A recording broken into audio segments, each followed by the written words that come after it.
Abacuque, capítulo 3. A graça de Deus, nós estaremos hoje terminando a exposição deste livro. Abacuque, capítulo 3. A oração de Abacuque. Oração do profeta Abacuque sob a forma de canto. Tenho ouvido, ó Senhor, as tuas declarações e me sinto alarmado. Aviva a tua obra, ó Senhor, no decorrer dos anos.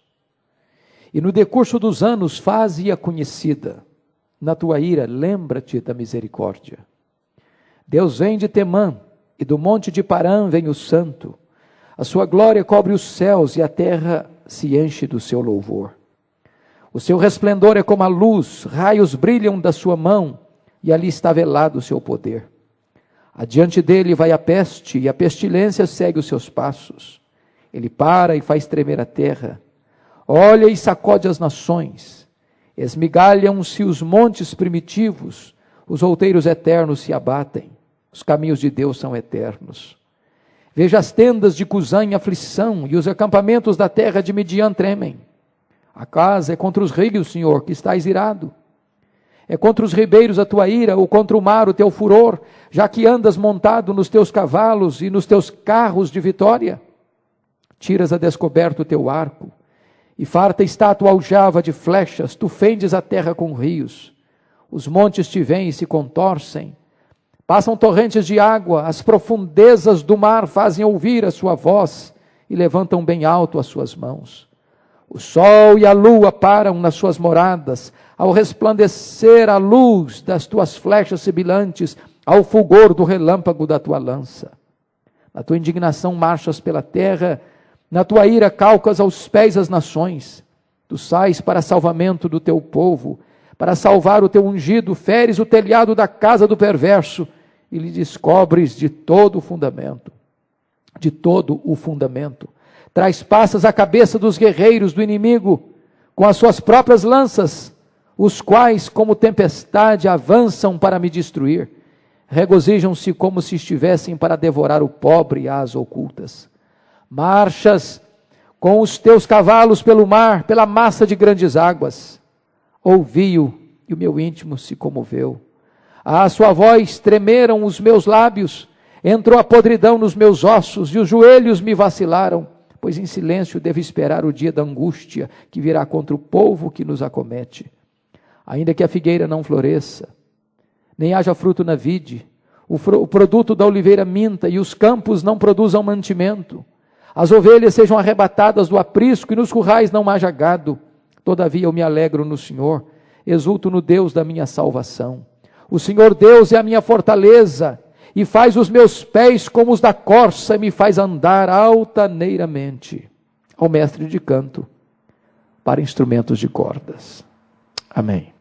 Nós vamos meditar nesta noite, irmãos, sobre o tema como fazer uma viagem do medo à exultação.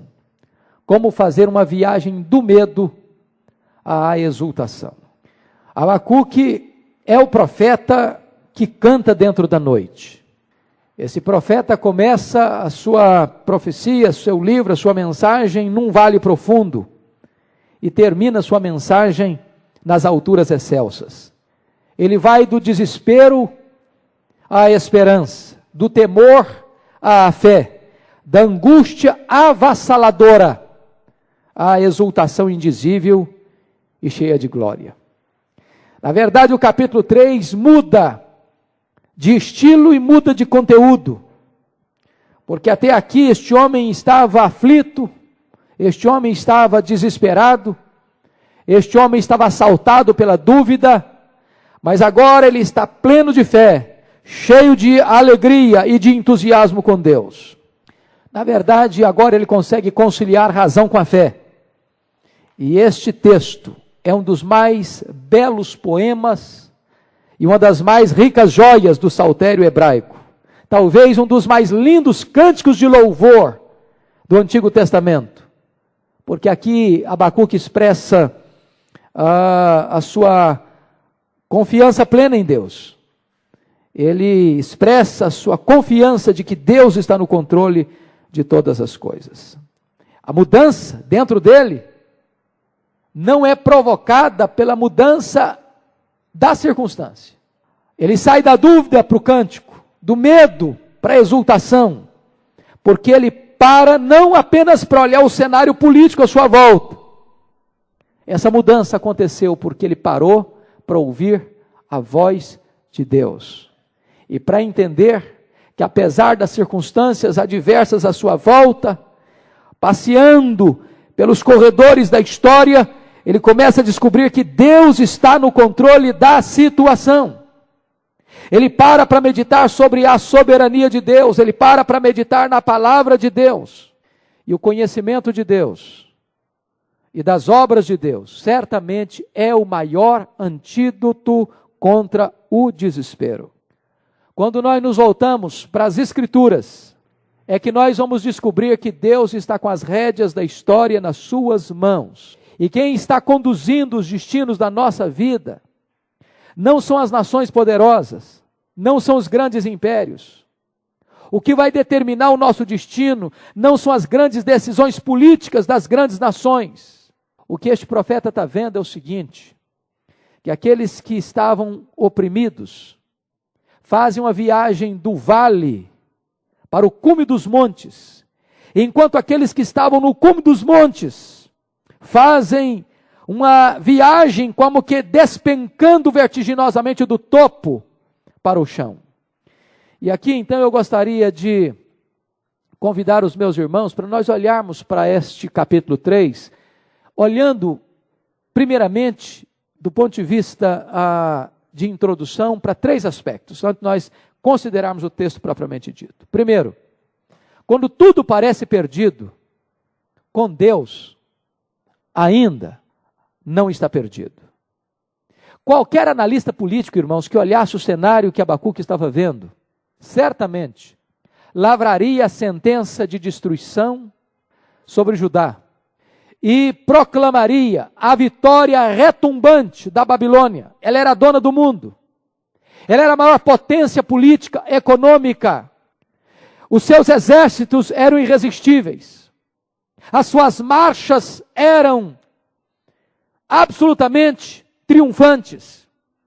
O poder da Babilônia era, naquele momento, impossível de ser controlado, de ser paralisado. Mas, na verdade, esse texto vai nos dizer que essa megalomaníaca Babilônia teria um fim. E o oprimido Judá seria restaurado, triunfaria e continuaria o seu projeto de vida. Quando você olha para um cenário e diz, não tem mais jeito. Quando você olha para uma cena e diz, acabou. Quando você olha para uma situação e diz, não tem mais saída. Com Deus ainda tem saída.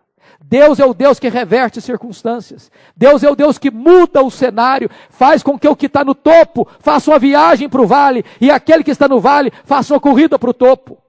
Deus é o Deus que transforma ainda vales em mananciais, lágrimas em alegria, derrotas em triunfos e em gloriosas vitórias. Esta é a mensagem de Abacuque 3. Segundo ponto, quando chegamos no fim dos nossos recursos, os recursos de Deus ainda estão disponíveis. Irmãos amados, a crise é um tempo de oportunidade. Abacuque não sucumbiu diante da aterradora situação, mas diz a Bíblia que ele subiu à torre de vigia e clamou por um avivamento. A situação era de desespero, era de crise, era de opróbrio, era de medo, era de pavor, era de morte. Quando os recursos da terra todos se esgotaram, quando ele não busca, ou melhor, quando ele não encontra uma resposta na situação política, na situação econômica, na situação espiritual da sua nação, ele sobe para a torre de vigia e clama a Deus. E Deus abre para ele as cortinas do futuro. E Deus revela para ele que a solução não estava no braço da carne, a solução não estava na política, a solução não estava na economia, a solução não estava nas mãos dos homens, a solução estava nas mãos de Deus. Essa é uma lição para nós. A solução para mim, para você, para a sua casa, para a sua família, para a nossa igreja, para a nossa cidade, para o nosso país, não está nas mãos de homens, está nas mãos do Deus eterno, está nas mãos do Deus vivo. Quando os recursos da terra acabam, os recursos de Deus estão disponíveis. O profeta Abacuque está nos mostrando, queridos, que quando os nossos recursos acabam, os celeiros de Deus estão abarrotados. O profeta Abacuque nos mostra que a fé em Deus não é fuga dos problemas, mas a única maneira sensata de enfrentá-los vitoriosamente. Terceiro ponto, quando a crise nos encurrala, nós precisamos olhar para o alto. Irmãos amados, o profeta começa a encontrar saída para o problema quando ele fala com Deus e quando ele escuta Deus. Ou quando ele escuta Deus e quando ele fala com Deus. Eu quero chamar sua atenção para esse ponto, que parece o beabá do cristianismo. Mas é um ponto tão lindo isso. Vocês sabiam que o que se ensina numa sala de hall de berço, para o maternal, para as nossas crianças e bebês da escola dominical, são os mesmos temas que se ensinam numa classe de doutorado, de pós-doutorado? Aquilo que vai trazer solução para esse profeta, poderíamos sintetizar em duas coisas: Bíblia e oração. Escutar Deus e falar com Deus. Ouvir Deus e agora conversar com Deus. É quando ele escuta a voz de Deus e quando ele apresenta a sua causa para Deus, é que ele encontra saída e solução para a sua vida. Os tempos mudaram, mas Deus não mudou. A opinião dos homens mudaram, mas a palavra de Deus não mudou. Deus é o Deus que continua falando com o seu povo. Deus é o Deus que continua esperando que o seu povo fale com Ele. Porque na verdade, diante das situações adversas, se nós olharmos para baixo, vamos ficar desolados. Se nós olharmos ao redor, olhando as circunstâncias, vamos ficar estarrecidos. Mas se nós olharmos para cima e para Deus, nós encontraremos a vitória de Deus. E aí eu quero chamar a sua atenção agora para nós considerarmos o texto juntos. Com a sua Bíblia aberta em Abacuque 3. Este capítulo nos mostra 4 grandes lições básicas. A primeira delas, a palavra e a oração nos colocam no caminho da restauração. Esse é o primeiro ponto que eu quero considerar com você nos versos 1 e 2. Palavra de Deus e oração. Ouvir Deus através da palavra e falar com Deus através da oração são a receita para uma vida vitoriosa. Vamos destacar alguns pontos aqui. Primeiro, ouvir a palavra de Deus é a única maneira de enfrentarmos vitoriosamente a crise. Versículo 2. Tenho ouvido, ó Senhor, as tuas declarações e me sinto alarmado. Você nota que este homem está escutando Deus. E quando ele escuta Deus, quando ele escuta a palavra de Deus, quando ele escuta sobre o plano de Deus, quando ele escuta sobre a agenda de Deus, quando ele escuta sobre o propósito de Deus, diz o texto sagrado que ele fica alarmado. Que plano que ele está escutando? O que o alarma? O que o alarma é perceber o seguinte, que Deus é quem estava no controle da história e não a Babilônia. Não era Nabucodonosor, rei de reis, que estava controlando o cenário político. Era o rei dos reis, o Senhor Todo-Poderoso, aquele que está sentado no trono, é quem estava conduzindo os rumos não só de Judá, mas os rumos da história mundial. Ele começa a perceber que este Deus que está no trono haveria de disciplinar Judá, mas logo depois haveria de julgar a Babilônia. Deus é o Deus que julga o pecado na vida do seu povo. E Deus é o Deus que produz justiça para aqueles que estão agindo à revelia da sua vontade. Se você notar, Deus transforma o Abacuque questionador no Abacuque adorador. Tirou do vale do medo para a montanha da fé, no momento em que ele ouve a palavra de Deus. Como nós precisamos ouvir a palavra de Deus. Como nós necessitamos da palavra de Deus. Como você precisa ouvir a palavra de Deus na sua vida devocional particular, lá na sua casa, lendo a Bíblia. Seguindo um cronograma de estudo da Bíblia. Lendo diariamente a Bíblia. Como você precisa de ouvir a palavra de Deus através do culto coletivo, onde o povo de Deus se reúne para ouvir a voz de Deus e adorar a Deus. Segundo lugar, ouvir a palavra de Deus deve nos levar à oração fervorosa. Quando ele diz, tenho ouvido ao Senhor as tuas declarações e me sinto alarmado, imediatamente este homem é levado a orar e ele diz, aviva a tua obra, Senhor, no decorrer dos anos. Palavra e oração, irmãos, precisam dar juntos. Nós não podemos separar o que Deus uniu.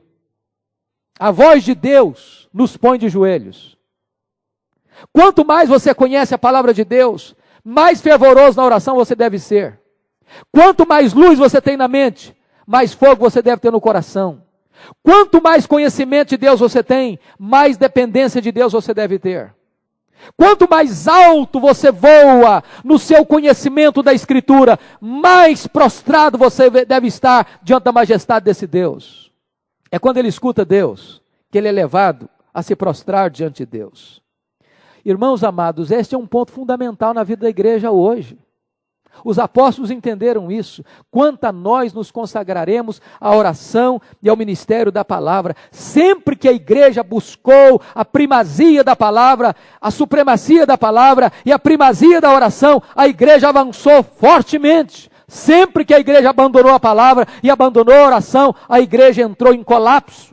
Nós não podemos jamais substituir palavra e oração na vida da igreja com prioridade para uma vida vitoriosa. Terceiro lugar, a oração que honra o Senhor deve caminhar da humilhação do homem para a exaltação de Deus. Versículo 2, tenho ouvido as tuas declarações e me sinto alarmado. Aviva a tua obra, ó Senhor, no decorrer dos anos e no decurso dos anos, faze-a conhecido. Na tua ira, lembra-te da misericórdia. Veja você que até aqui o profeta está discutindo com Deus. A partir daqui, ele passa a orar a Deus. É diferente. Quando você passa da discussão para a oração. Quando você passa da perquirição para a meditação. E aqui a oração deste homem tem 3 características importantíssimas. Em primeiro lugar, a humilhação. A humilhação. Esse homem está humilhado diante de Deus. Veja bem que ele não ousa questionar mais Deus acerca do seu silêncio. Ele não ousa questionar mais Deus acerca da sua inação. E ele não ousa mais questionar Deus acerca dos seus métodos. Até aqui, ele tinha 3 questionamentos com Deus. Deus, por que o Senhor está calado? Por que o Senhor não fala? Por que as coisas estão acontecendo e o Senhor não fala nada? Até aqui está questionando Deus, porque Deus parece que está inativo. Por que o ímpio prospera, Deus? Por que a violência prevalece, Deus, e o Senhor não faz nada?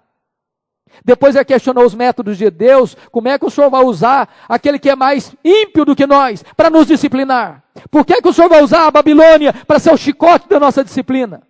A partir de agora, ele não questiona o silêncio de Deus, ele não questiona a inação de Deus, ele não questiona os métodos de Deus. A partir de agora, esse homem se humilha na presença de Deus.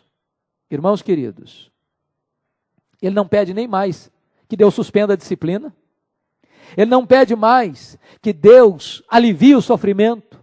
Esse homem está tão extasiado com a glória de Deus, que a única coisa que ele pode fazer é se prostrar diante de Deus. A W. Tozer disse que o grande problema da igreja é a falta de compreensão da grandeza de Deus. Quem é o seu Deus? Qual o tamanho do seu Deus? O profeta Isaías disse que esse Deus é aquele que chama cada estrela pelo seu nome. E os astrônomos dizem que para cada grão de areia de todas as praias há uma estrela no firmamento, e isso não é hipérbole. Este é o seu Deus. Ele é o Deus majestoso. Ele é o Deus imenso. Ele é o Deus todo-poderoso. Ele é o Deus que está com as rédeas da história nas suas mãos, e ter uma visão deste Deus nos leva a nos prostrarmos. Foi assim com Moisés lá no Monte Sinai. Ele caiu com o rosto em terra, tremendo.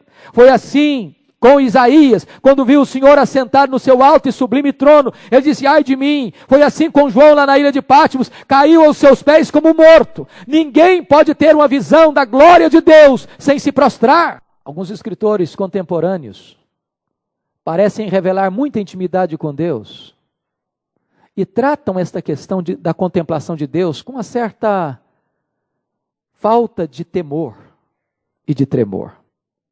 Pessoa com quem parece que Deus está batendo papo assim, na maior intimidade, e nada acontece com ele. Ele está numa boa, dirigindo seu carro, e Deus está se revelando na sua glória a ele. Ele continua dirigindo seu carro, está fazendo barba, não chega nem a cortar a pele, de tão intimidade com Deus. Os homens de Deus do passado, quando tiveram a gloriosa visão de Deus, tremeram, caíram, se prostraram diante da sua majestade. Diz o texto que ele está alarmado. O profeta está alarmado. Se você perceber no verso 16, ele está com as pernas bambas e com os lábios trêmulos. Ninguém pode ver Deus na sua glória sem se humilhar diante dele. Segundo lugar, o verso 2 vai falar também que ele está em estado ou está adorando a Deus. Abacuque ficou alarmado, irmãos. É importante entender isso. Ele não está alarmado porque ele está vendo a sua nação encurralada, prestes a ser invadida. O que o deixa alarmado não é a chegada do sofrimento. O que o deixa alarmado nem é mesmo a inevitabilidade da disciplina. O que o deixa alarmado é a grandeza da revelação de Deus, de quem é Deus, de quão grande é Deus, de quão majestoso é Deus, de quão soberano é Deus, de quão glorioso é esse Deus que está no controle das circunstâncias. E ele então se prostra para adorar. O que leva este homem à adoração é o que está lá no capítulo 2, verso 20. O Senhor, porém, está no seu santo templo. Que templo? O templo cósmico. Não há um centímetro deste universo sem que Deus não esteja presente. Não há um centímetro desse universo onde Deus não reine, soberano, absoluto. Enquanto os ídolos não podem responder essa oração, dizendo, ai daquele que diz à pedra, acorda! O Deus soberano está no seu templo. E Ele está dirigindo, e Ele está controlando, e Ele está assentado no alto e sublime trono, e Ele está reinando absoluto sobre toda a história e em todo o universo. Terceiro lugar, a oração deste homem é uma oração de petição. Aviva, o Senhor, a tua obra no decorrer dos anos. Note você que a petição de Abacuque não é por livramento. Não é mais. Ele não está preocupado mais com o sofrimento. O foco dele agora não está no homem, está em Deus. Ele não pensa mais nos méritos da sua nação. Ele não pede livramento do sofrimento. Ele alça sua voz para pedir, ele não alça sua voz para pedir o livramento dos caldeus. Ele alça sua voz para dizer, Deus, aviva a tua obra no decorrer dos anos. Seu grande apelo era que Deus fortalecesse o seu povo e avivasse a sua obra. Segundo ponto que eu quero focar, o clamor pelo avivamento nos leva de volta ao favor do Senhor. Ainda focando no verso 3, irmãos. Aviva a tua obra, Senhor. Irmãos, Abacuque é o profeta do avivamento. E avivamento é um dos temas mais falados e também mais mal interpretados na igreja evangélica da atualidade. Muitas pessoas hoje confundem avivamento com dons espirituais. E avivamento não tem a ver com dons espirituais. A igreja de Corinto tinha muitos dons, e Paulo elogia a igreja pelos dons que ela possuía, mas era uma igreja carnal. Então você não conhece a espiritualidade de uma pessoa pelos dons que ela tem, mas pelo fruto do Espírito que ela exerce, o que ela recebe. Segundo lugar, muitos confundem avivamento com estilo litúrgico. E avivamento não tem a ver com estilo litúrgico. Uma igreja pode receber um avivamento de Deus adotando um estilo litúrgico de solenidade, e uma igreja pode receber um avivamento adotando um estilo de culto informal. Leia as histórias dos avivamentos e você verá isso. Muitos confundem avivamento com presença de sinais e milagres na igreja. E sinais e milagres podem existir se Deus age, porque Deus é Deus. Mas a presença de milagres não é sinônimo de avivamento. Avivamento é confundido hoje como algo que a igreja administra, como algo que a igreja agenda, como algo que a igreja marca no calendário. E avivamento, irmãos, também tem sido confundido hoje com entusiasmo humano. Tem muita gente que pensa que entusiasmo humano é a mesma coisa que o mover do Espírito Santo de Deus. Tem muita gente que confunde avivamento com grandes ajuntamentos, onde tem uma multidão, aí o Senhor está avivando a igreja. Não, não necessariamente. Avivamento não tem a ver com grandes multidões, mas sim com abundantes conversões. Avivamento vem do céu, é de Deus. Avivamento sempre está centrado na palavra de Deus. O avivamento sempre leva a igreja à oração, à santidade, ao quebrantamento, à humilhação, ao arrependimento, à piedade e ao envolvimento com o trabalho de Deus. Então eu chamo a sua atenção para alguns pontos. Primeiro, o tempo em que a igreja deve buscar o avivamento. Aviva a tua obra, ó Senhor, no decorrer dos anos. Ele não pensa apenas nele, ele não pensa apenas na sua geração, sua preocupação é com a manifestação da glória de Deus ao longo da história. Irmãos amados, o avivamento deve ser o anseio da igreja em todos os tempos. Nós não podemos viver apenas das vitórias do ontem. Nós não podemos viver apenas de reminiscências, de lembranças. Embora as nossas raízes estejam plantadas no passado, nós vivemos no presente e caminhamos para o futuro. E a igreja precisa em todo o tempo, em todas as épocas, clamar a Deus: aviva, Senhor, a tua obra no decorrer dos anos. E no decurso dos anos, faze-a conhecida. Segundo lugar, irmãos, a base em que a igreja deve buscar o avivamento. Na tua ira, lembra-te da misericórdia. Meus amados, avivamento não tem a ver com justiça própria e com merecimento. Pode ter certeza disso. Onde você encontrar um verdadeiro avivamento, você vai encontrar um povo que tem consciência de pecado. Onde as pessoas batem no peito, onde as pessoas proclamam a sua própria justiça, onde as pessoas arrotam uma espiritualidade humana, de elogios a si mesmo, de glórias a si mesmo, você nota que está longe o princípio do avivamento.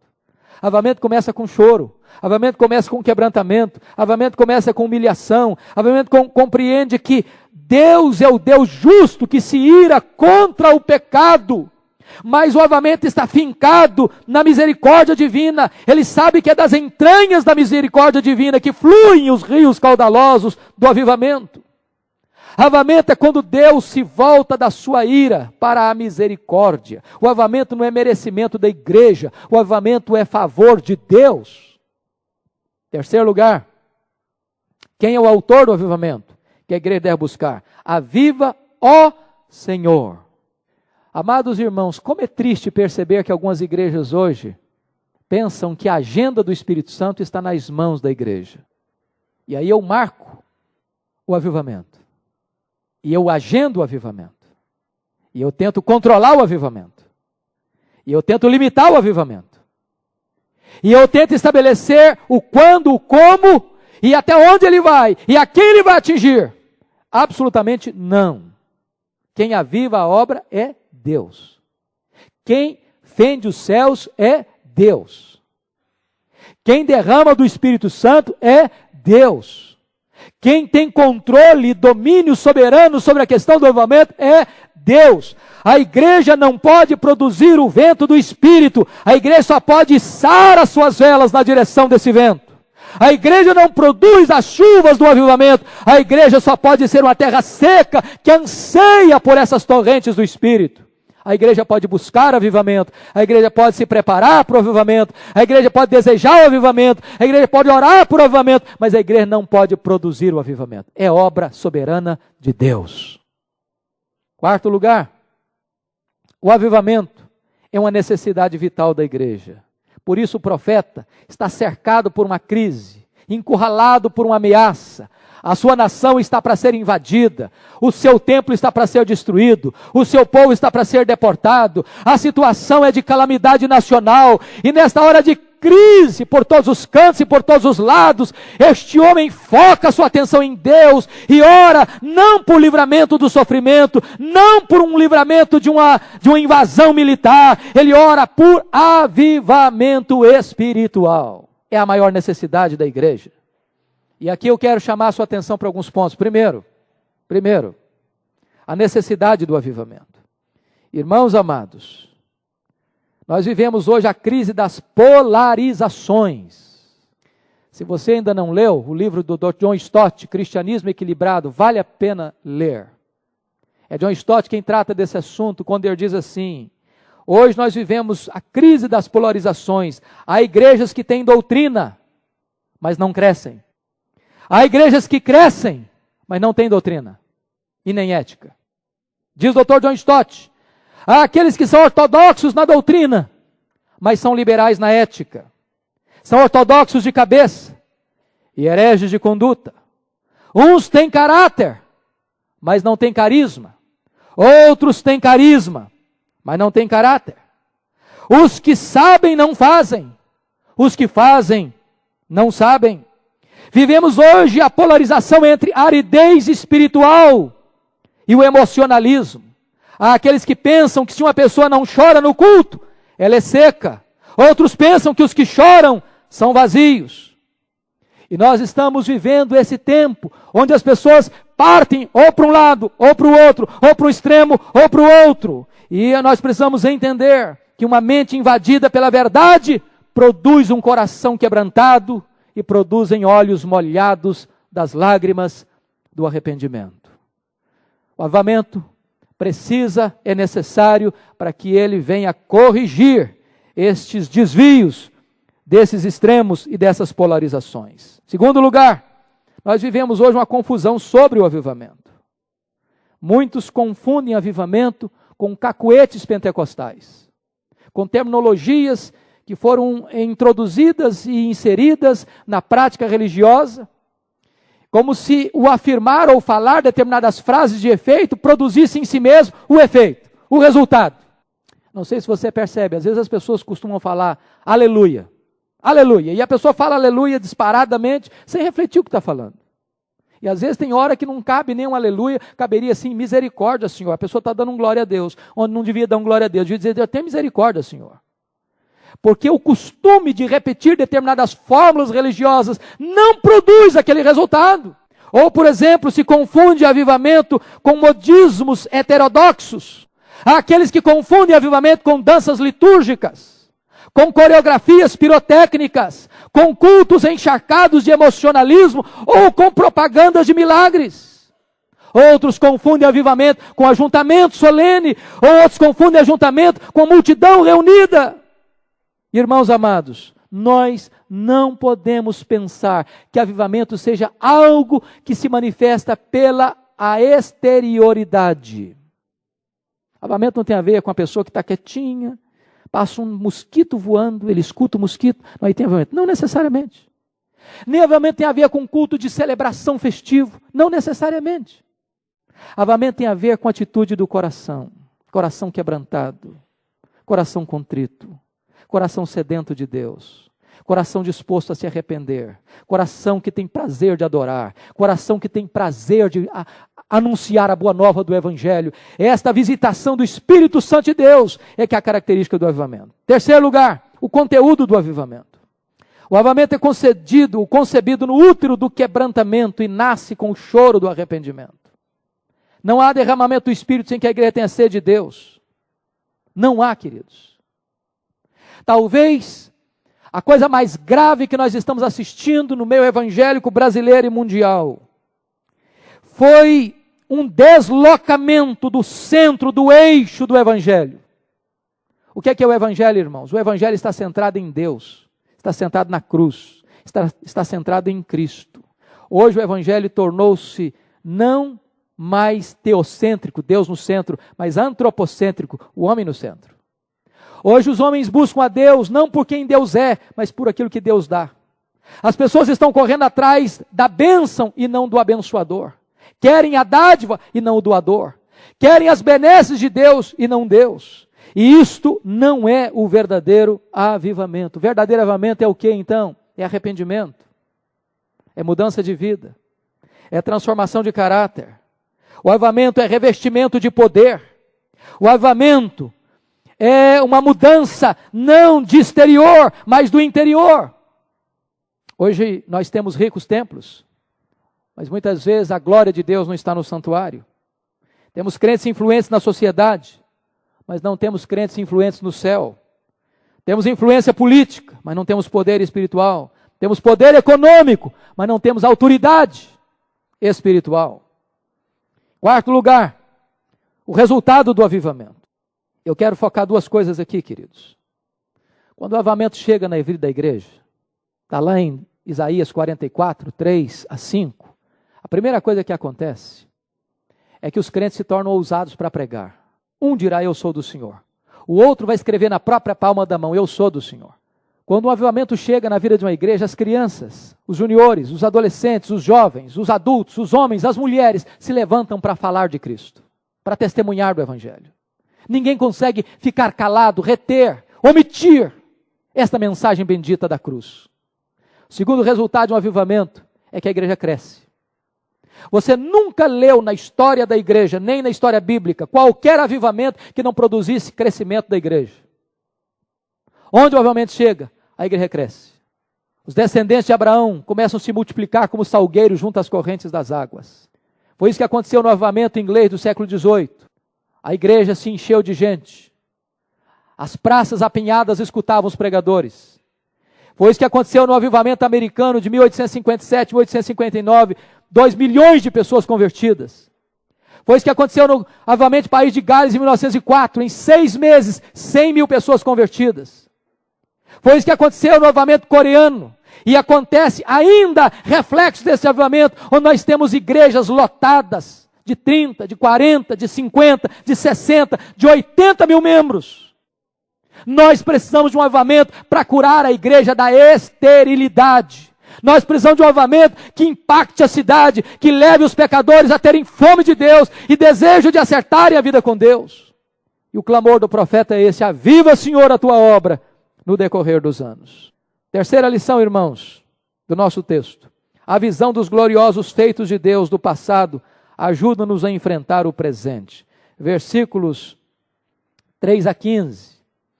Você vai notar que o profeta agora busca no passado as raízes para afirmar sua confiança no presente. Ele olha para a história e vê que a história é o palco da revelação de Deus. E ele quer entender a ação de Deus, o agir de Deus nessa história.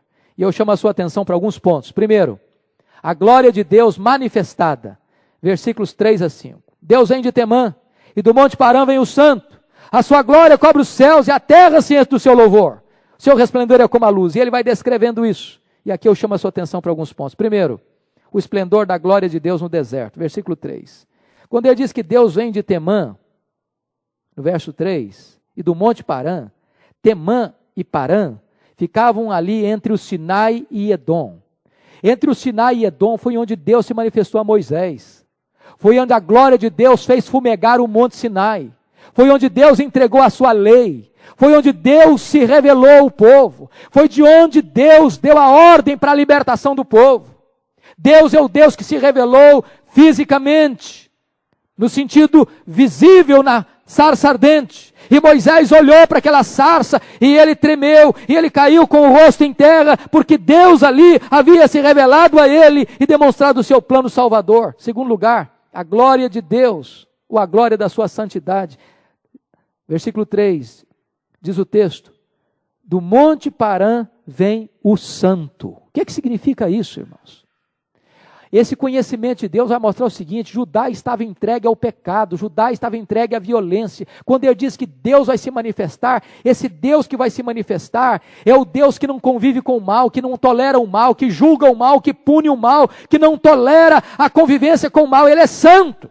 Terceiro lugar, a glória de Deus na sua refulgente luz. Versículo 4, olha aí: o seu resplendor é como a luz. Ele olha para os astros, ele olha para as estrelas, ele olha para o sol, ele olha para a lua e percebe que todo o fulgor desses astros é uma pálida luz diante desse Deus que é luz, diante desse Deus que habita em luz inacessível. Este Deus é um Deus cuja presença é cheia de fulgor, é cheia de majestade. Quarto lugar, a glória em julgamento. Olha o versículo 5, por favor. Adiante dele vai a peste, e a pestilência segue os seus passos. Esse fato aí está descrevendo, irmãos, o juízo aos homens impenitentes do Egito. Você lembra lá do Egito? Por que Deus mandou 10 pragas no Egito? Por que Deus não quebrou o coração de Faraó da primeira vez que Deus falou com ele? Por que Deus permitiu que o coração do Faraó se endurecesse? Por que Deus permitiu que o coração do Faraó ficasse fechado ao clamor de Moisés? Por quê? Porque se Moisés tivesse saído na primeira ida, talvez mais tarde alguém pudesse dizer: é a concessão dos deuses do Egito ao Deus dos judeus. Deus permitiu que o coração do faraó se endurecesse, para que viessem 10 pragas. Cada praga daquela estava derrubando do panteão egípcio uma divindade. E quando termina isso, as divindades do Egito estão fracassadas, falidas. Você se lembra que na primeira feita, quando se fez a água transformar em sangue, os magos do Egito fizeram o mesmo milagre. Quando vieram as rãs, os magos do Egito fizeram surgir rãs. Quando vieram os piolhos, os magos do Egito tentaram, e aí não conseguiram mais. E eles disseram, é o dedo de Deus, Deus com D maiúsculo.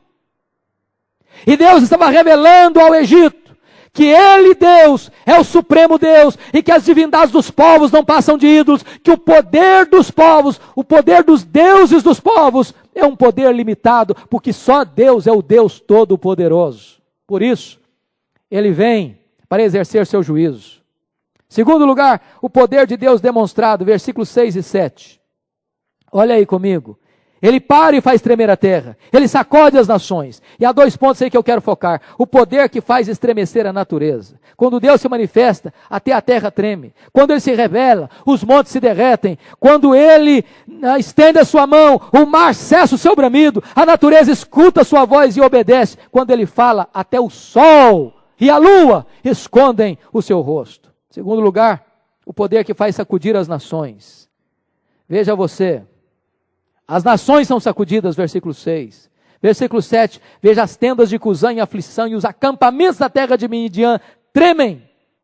Que coisa fantástica. Essa visão está mostrando o seguinte, a Babilônia está crescendo, a Babilônia está se fortalecendo, a Babilônia está para invadir Judá, e ele acha que a Babilônia é um poder irresistível, ninguém pode deter os passos da Babilônia, mas quando ele olha, ele diz o seguinte, é Deus quem está no controle. Deus abate reinos, Deus levanta reinos, Deus levanta reis, Deus abate reis, Deus controla as nações são como um pingo que cai de um balde, como um pó numa balança de precisão. Quando as nações veem essa passagem de Deus, elas tremem e elas caem. Terceiro lugar, irmãos, as carruagens da salvação saem em cavalgada. Versículos 8 a 11, essa é uma linguagem lindíssima. Acaso é contra os rios, Senhor, que estás irado? É contra os ribeiros a tua ira, ou contra o mar o teu furor, já que andas montado nos teus cavalos e nos teus carros de vitória. Presta atenção, querido. Deus é como um condutor de uma carruagem celestial, que sai numa cavalgada vitoriosa. Nessa corrida triunfante de Deus, o mar se abre, a terra é fendida, os montes se contorcem, as profundezas do mar escutam o estampido da sua carruagem, o sol e a lua param em seu cortejo. O universo inteiro dá passagem a este guerreiro vitorioso que sai montado em suas carruagens de vitória. Quarto lugar, a marcha triunfante de Deus pelos caminhos da história, versículos 12 a 15. Você nota que nessa passagem da carruagem divina, nos versos anteriores, de 8 a 11, o cenário é a natureza, mas nos versos 12 a 15, o cenário é a história da humanidade. E Deus vem para 3 finalidades. Primeiro, Ele vem para libertar o seu povo. Olha o versículo 13, parte A. Tu sais para salvamento do teu povo, para salvar o teu ungido. Glória a Deus. Deus se manifesta com 2 propósitos. Primeiro, para salvar o seu povo. Deus disciplina o seu povo, mas Deus não destrói o seu povo. Preste atenção nisso.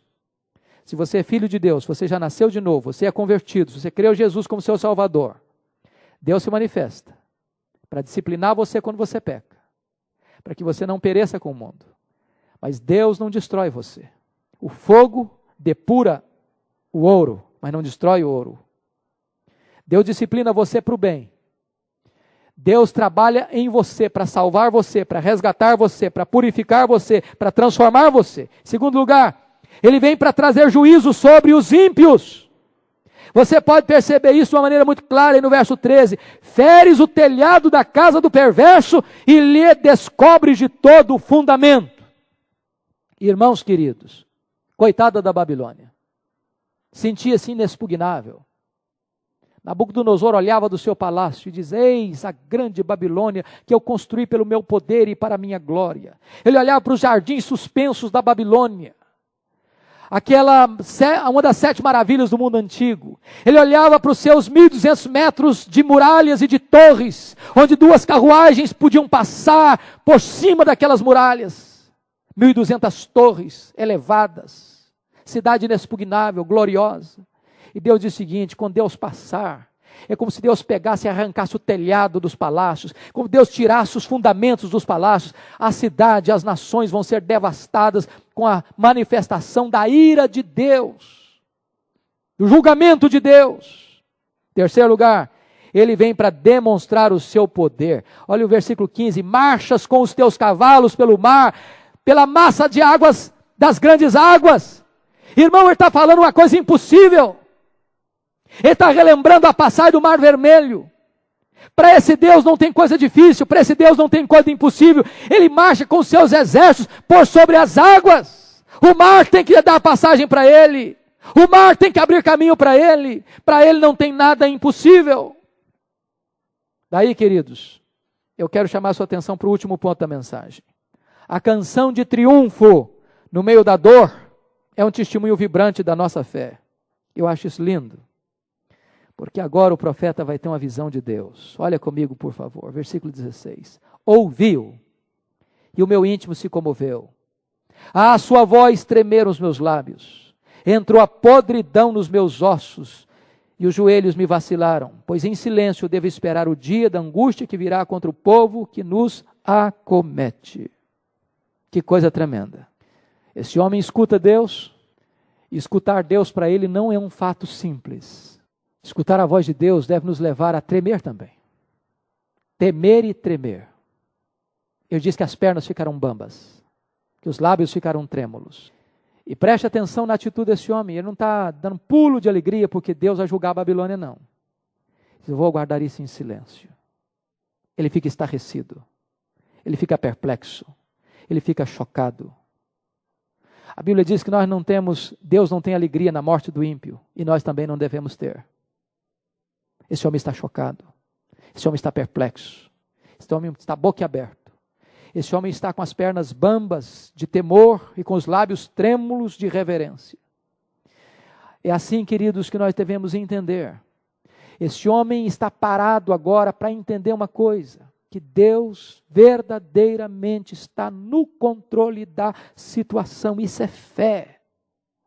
A coisa não mudou. O cenário não mudou, o externo não mudou. A Babilônia ainda está lá, com seu poder militar. A Babilônia ainda vai invadir a sua cidade. A Babilônia ainda vai invadir o seu povo. A Babilônia ainda vai levar cativo o seu povo. Mas ele olha pela fé e diz o seguinte: Deus vai tirar o telhado, Deus vai tirar o fundamento. E quando Deus se manifestar, esse inimigo vai ser destruído. E eu estou boquiaberto com isso. Sabe? Os existencialistas modernos diziam que fé é um pulo no escuro. Abacuque não pensa assim. Fé é um passo firme na estrada da luz, do conhecimento de Deus, da revelação de Deus, da verdade de Deus. Irmão amado, você não caminha rumo a um futuro desconhecido, você caminha rumo à certeza de que Deus governa a história. E aqui eu quero terminar apontando para você alguns pontos. Primeiro, uma manifestação gloriosa, está aí no versículo 16. Quando ele vê Deus, quando ele se escuta Deus, o seu íntimo se comove, a sua voz e os seus lábios tremem.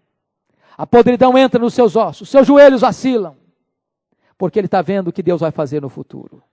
Segundo, uma confiança inabalável, versículos 17 e 18. Ainda que a figueira não floresça, nem haja fruto na vide, o produto da oliveira minta, os campos não produzam mantimento, as ovelhas sejam arrebatadas do aprisco, e nos currais não haja gado. Todavia, eu me alegro e exulto no Deus da minha salvação. Para a economia judaíta, era vide, era oliveira, era azeitona, era a ovelha, era o gado, era a agricultura, era a pecuária, era isso a fonte da riqueza e da economia do povo. Ele diz o seguinte: isso vai acabar. Isso vai acabar, a economia vai entrar em colapso, mas mesmo que a economia entre em colapso, mesmo que o dinheiro seja curto, mesmo que o trabalho não aconteça, mesmo que os frutos do nosso trabalho não apareçam, eu me alegro em Deus, no Deus da minha salvação. Ele põe a sua confiança não na provisão, mas ele põe a sua confiança no provedor. Pode chegar um tempo, irmãos, que a nossa economia fique abalada. Pode chegar um tempo em que nós passemos por prejuízos financeiros. Pode chegar um tempo em que a situação econômica possa entrar numa situação desesperadora. Mas este homem age como Jó. Ele está pronto a perder tudo, menos a sua fé no Senhor. O diabo sempre vai pensar que você ama mais o seu dinheiro, que você ama mais a sua família, que você ama mais a sua própria pele do que a Deus. Mas aquele que olha para Deus com fé, ele diz: eu posso perder dinheiro, eu posso perder a família, eu posso perder a minha saúde, mas eu não posso perder a minha fé. A base da sua vida é o seu Deus. E é isso que Abacuque está nos revelando. Terceiro lugar, olha aí uma alegria ultra circunstancial. Versículo 18, eu me alegro no Senhor, no Deus da minha salvação. Finalmente, um sustentáculo suficiente. Versículo 19, olha aí por favor. O Senhor é a minha fortaleza, e faz os meus pés como os da corça, e me faz andar altaneiramente. O que muda a concepção desse profeta não é, irmãos, um sentimento romântico infundado. Ele tem razões sobejas para alegrar-se. Fundamento da sua alegria está em Deus. Começa deprimido e em dúvida quanto à retidão e à justiça de Deus, e termina com alegre confiança na provisão e no poder sustentador de Deus. E há duas coisas que eu chamo a nossa atenção. Primeiro, estabilidade e segurança. O Senhor é a minha fortaleza. Segundo lugar, celeridade e firmeza. Olha aí, querido. O Senhor faz os meus pés como os da corça e me faz andar altaneiramente. Esse homem no verso 16 disse que ele estava com os joelhos vacilantes. E agora ele diz: Deus, pela fé, me deu pés velozes, firmes, como de uma corça. A corça tem a capacidade de correr na noite escura no meio da floresta. A corça tem a capacidade de subir no cume dos montes e nada deter a sua corrida. Ele diz o seguinte: Deus tirou os meus pés vacilantes, os meus joelhos trôpegos e me deu capacidade de andar com firmeza, com velocidade, porque Deus é a minha fortaleza. E eu termino com algumas aplicações práticas e eu chamo a sua atenção para isso. Abacuque fez uma viagem do temor à fé, do pranto ao cântico, do louvor, do cântico de louvor e do questionamento amargo à humilde adoração. E aqui tem 5 lições práticas que eu vou citar para você. Primeiro, uma lição estarrecedora. Deus julga o seu próprio povo. Esta é a mensagem de Abacuque. O povo de Deus não está imune da disciplina divina. Segunda mensagem, uma lição gloriosa. A história tem um rumo. É Deus quem está com as rédeas dela na mão. Não é a grande Babilônia, não é a Síria, não é o Egito, não é o Império Medo-Persa, não é o Império Grego, não é o Império Romano, não é esta ou aquela nação. É Deus quem está no controle. Terceiro, uma lição moral. Os violentos serão punidos. Quem semeia maldade, colhe maldade. Quem semeia violência, colhe violência. Quem mata a espada perecerá. Quarto lugar, uma lição espiritual. O justo viverá pela fé. Ainda que o mundo ao nosso redor se transtorne, ainda que os ímpios se levantem com fúria virulenta contra nós, ainda que nos faltem os recursos materiais para uma sobrevivência digna, nossa confiança permanece inabalável em Deus. Pela fé vivemos, pela fé vencemos, pela fé triunfamos. Quinta lição e última lição, uma lição final, a alegria de crer. Eu me alegro no Deus da minha salvação. Crer é um ato jubiloso. A fé nos toma pela mão, nos carrega pelos corredores da dúvida e da angústia e nos leva à sala do trono, onde Deus governa, de onde Deus reina, de onde Deus dirige todas as coisas.